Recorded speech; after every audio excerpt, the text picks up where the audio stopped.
ദേവ് ഇരുട്ടത്ത് തലകുനിച്ചിരുന്നു. എന്നിട്ട് അവനോട് തന്നെ പറഞ്ഞു, നല്ല കാര്യങ്ങൾ അനുഭവിക്കാൻ എനിക്ക് ചിലപ്പോൾ അർഹതയില്ലായിരിക്കാം. അവന്റെ കണ്ണുകളിൽ കാണാം മാസങ്ങളായി അവൻ അനുഭവിക്കുന്ന വേദന. അവന്റെ അമ്മ ഹോസ്പിറ്റലിൽ കിടക്കുന്നു.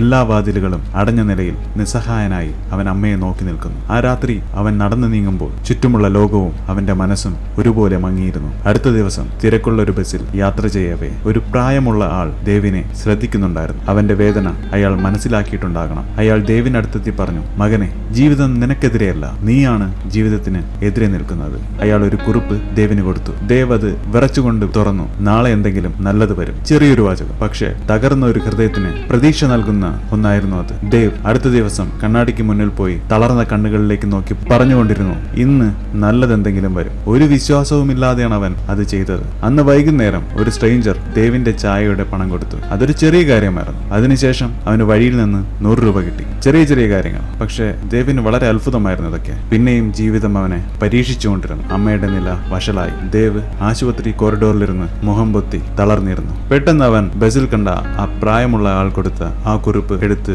നെഞ്ചോട് ചേർത്ത് കണ്ണടച്ചു. അവശേഷിച്ചിരുന്ന ചെറിയ പ്രതീക്ഷകൾ അവൻ മുറുകെ പിടിച്ചു. അവന്റെ ഫോണിൽ ഒരു അജ്ഞാത ഫോൺ വന്നു. അവൻ ഒരിക്കലും പ്രതീക്ഷിക്കാത്ത ആളായിരുന്നു അപ്പുറത്ത്. ദേവ്, നിനക്കൊരു ജോബ് ഓഫർ വന്നിട്ടുണ്ട്. അവന്റെ കണ്ണുകൾ നിറഞ്ഞു. വിഷമത്താലല്ല, സന്തോഷത്താൽ. കുറച്ചാഴ്ചകൾ കഴിഞ്ഞു. ദേവ് തന്റെ ഓഫീസിലിരിക്കുന്നു. കരുത്തോടെ, ആത്മവിശ്വാസത്തോടെ. അവന്റെ അമ്മ സുഖം പ്രാപിച്ചു. അവർ അവനെ സ്നേഹത്തോടെ നോക്കി ചിരിച്ചു. അവന്റെ കണ്ണുകൾ നിറഞ്ഞു. അവൻ മനസ്സിലോർത്തു, ആ പ്രായമുള്ള ആൾ പറഞ്ഞ കാര്യം ശരിയായിരുന്നു. ജീവിതം എനിക്കെതിരെയല്ല, ഞാനായിരുന്നു ജീവിതത്തിനെതിരെ നിന്നത്. ചിലപ്പോൾ ജീവിതം മാറ്റാൻ ഒരുപാട് വലിയ കാര്യങ്ങളൊന്നും വേണ്ടിവരില്ല. ഒരൊറ്റ വിശ്വാസം, ചെറിയൊരു പ്രതീക്ഷ, അതുപോലും ഒരു വലിയൊരു മാറ്റത്തിന് കാരണമായേക്കാം. നമ്മുടെ ചിന്തകളാണ് നമ്മുടെ ജീവിതത്തെ മാറ്റുന്നത്.